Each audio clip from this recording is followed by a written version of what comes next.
Have you ever faced judgment based on how you look? What if I told you that one arrogant waiter made the mistake of his life when he judged the wrong person, and it completely turned his world upside down? Imagine being that waiter, thinking you're just doing your job, only to realize you're about to lose everything because of one careless assumption. But that's not the end of the story. It's just the beginning. And who was this wrong person? None other than Morgan Freeman himself. This jaw-dropping story will make you rethink how you treat others. You won't believe how this encounter unfolds, and trust me, you're going to want to see the shocking twist that will leave you speechless. Before we dive into this unforgettable story, I want to know, where are you watching from? Drop your name and city in the comments below. And if you love stories that challenge your beliefs and leave you thinking long after the video ends, don't forget to hit that subscribe button and turn on the notification bell. You won't want to miss the powerful lessons we share here every single day. You walk into a place and instantly, you feel eyes on you. Not the curious glances, but the dismissive ones. The ones that say, you don't belong here. It's a feeling you can't shake, no matter how much you try to ignore it. It's in the air, thick and suffocating, as if the world itself is telling you that you're out of place, that you're not worthy of this space. And then, just when you think you've seen it all, you're reminded that it only takes one person, one arrogant soul to make you feel like the weight of the world is on your shoulders. But what happens when that arrogant person picks on the wrong target? What if instead of humiliating someone, they make the biggest mistake of their career? What if that one person happens to be someone who, in a single moment, flips the script and teaches all a lesson in humility, empathy, and transformation? This story is about one such moment, a moment that would change everything. A moment of reckoning. This is the story of one waiter who made a grave mistake. He thought he was putting a regular customer in their place. He had no idea he was digging his own grave. And that customer, none other than Morgan Freeman. The world-renowned actor, the legend, the man who would teach that waiter and all of us something that would never be forgotten. It was an ordinary afternoon, with the sun casting long shadows over the bustling city streets. The upscale restaurant gleamed with luxury, its windows reflecting the bustling life outside. Inside, the atmosphere was thick with the scent of gourmet dishes being served to the city's elite, the soft clinking of fine china creating a symphony of luxury. The waitstaff moved through the room with precision, their uniforms crisp, their steps measured as they catered to the whims of their rich clientele. But in the midst of this usual high-class environment, something was about to disrupt the calm. As the heavy oak door swung open, a hush fell over the dining room. All conversations stopped, all eyes turned. It was as though the world itself had paused to witness the entrance of an unexpected guest. An older man stepped in, his attire simple, almost stark in contrast to the opulence around him.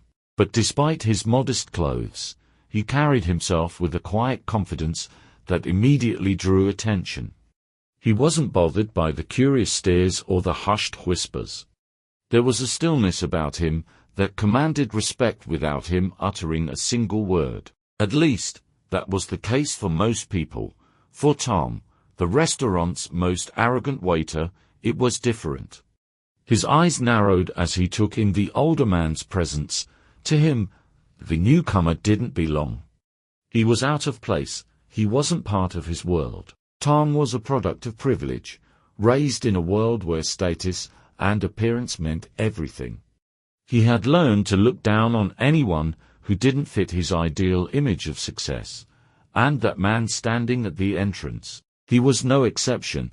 A sneer crept onto Tom's face as he strutted across the polished floor. His crisp white shirt glimmered under the chandelier's light, his every step exuding a sense of superiority that reeked of arrogance.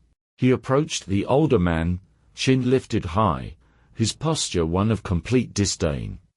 The air crackled with tension as he spoke, his voice dripping with condescension.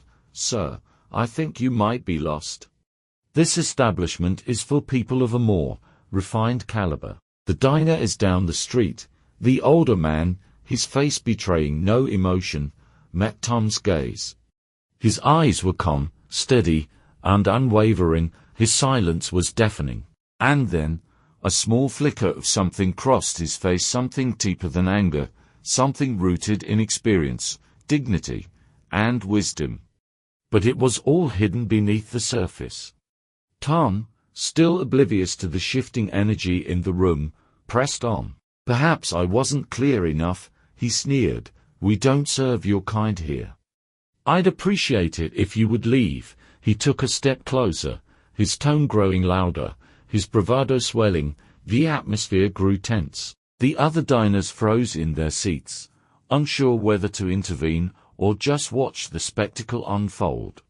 Some exchanged nervous glances, while others remained in stunned silence, wondering what would happen next. The man's eyes remained locked on Tom, and the rest of the restaurant seemed to hold its breath, awaiting the inevitable confrontation. Without uttering a word, the older man reached into his coat pocket. He pulled out a small leather-bound notebook and slowly opened it. His fingers, though aged, moved with quiet precision. Tom's expression twisted into confusion, and then a flash of anger. How dare he bring that out here? The waiter's face flushed with irritation. His voice cracked as he hissed, "You think you can threaten me with that? Do you have any idea who I am? I'm the head waiter here. I've served celebrities, politicians, people far more important than you could ever hope to be." The older man finally broke his silence. His voice, deep and rich, filled the entire room, reverberating off the walls. And then, the words that shook Tom to his core, "Is that so?" There was a hint of amusement in his tone, but it was the kind of amusement one might use when seeing a child playing dress-up in clothes that were far too big. "Well, I'm afraid there's been a misunderstanding." He opened the notebook to reveal a golden embossed logo, the same logo that adorned the restaurant's menu. "You see, I'm not here for a meal," he continued. His voice, calm yet deliberate, resonated with an authority that no one could deny. "I'm Morgan Freeman, and I own this establishment." The room fell completely silent, Tom's face drained of color, his eyes widening in disbelief. The world around him seemed to fade away, the weight of his actions pressing down on him. His jaw hung open, and for the first time in his life, he was at a loss for words. The other diners, their shock palpable, shifted in their seats. It was as if the entire world had just shifted on its axis. Everyone was now watching Tom, and he felt the crushing weight of their gazes. But instead of reacting with anger or firing Tom on the spot, Freeman did something completely unexpected. He gestured for Tom to sit across from him. His movements were slow, deliberate, intentionally so. There was no explosion of fury, no dramatic outburst. Instead, there was an eerie calm, a quiet power that rippled through the room. Tom, shaken, hesitated, but with his composure shattering, he finally sank into the chair across from Freeman, his legs trembling. Freeman's gaze never wavered. His eyes were filled with something deeper than disappointment, understanding. He leaned forward, and his voice, deep and measured, broke the silence. "Tell me, Tom," he began, the weight of his words pressing on Tom's chest, "what made you assume I didn't belong here?" The question hung in the air, heavy with implications. The entire room leaned in, holding their breath, watching the drama unfold. Tom's heart raced. His mind, still reeling from the shock of being in the presence of Morgan Freeman, struggled to come up with an answer. He could feel his throat tighten, the weight of his words heavier than anything he had ever carried in his life. The diner, still silent, watched with a mixture of disbelief and growing awe. Morgan Freeman wasn't angry, he wasn't even upset. No, Freeman was about to teach Tom a lesson in the most unexpected way. Freeman continued, his voice calm, almost soothing. "I've been watching you, Tom, observing you. I've written down every instance of rudeness, every snub, every forgotten glass of water. But I've also noticed the tables where you treated others with respect. The ones where you genuinely connected, the ones where you showed kindness." Tom's eyes flickered over the pages Freeman had presented, his face growing paler with each word he read. The weight of his actions crushed him. He could no longer hide behind his arrogance. The realization hit him like a freight train, but Freeman wasn't done. He leaned back, folding his hands in front of him. "Now, Tom," he said, "I could fire you right here, right now. And I'd be justified in doing so, wouldn't I?" The room held its breath, but Freeman's next words were not what anyone expected. Instead, he said, his voice firm but not harsh, "I'm going to give you a chance to learn. Starting tomorrow, you will work alongside our kitchen staff. You'll clean dishes, you'll serve drinks, and yes, you'll be a greeter at the door. You'll see this restaurant from every angle, and hopefully, by the end of it, you'll gain some perspective on what true respect and humility look like." Tom's mouth hung open, but he couldn't speak. The other diners exchanged glances of admiration. This wasn't just a lesson for Tom, it was a lesson for everyone who was witnessing it. Freeman stood, adjusting his simple jacket. He looked at Tom, and his words rang clear. "True class isn't about what you wear or what you own. It's about how you treat others. Remember that."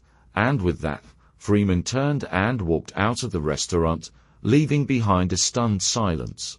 The next day, as the restaurant opened its doors, Tom stood at the entrance, feeling the weight of Freeman's words heavy on his shoulders. His legs felt weak, his heart racing. This was more than just a lesson. This was a chance to redeem himself, to understand the depths of what Freeman had tried to teach him, continue expanding this to include Tom's journey, his transformation, and the lessons he learns. Detail the internal struggle and self-discovery. Ultimately, the second chance Morgan Freeman gave him changes not just his life, but the lives of those around him. The story would continue with Tom facing the consequences of his actions, building relationships with the staff he once looked down on, and slowly transforming into a man who understands that true greatness lies not in titles, wealth, or appearances, but in the way you treat others. Eventually, the moment of his transformation would come, and he would realize that his redemption wasn't just for him, but for everyone whose lives he had touched in the restaurant.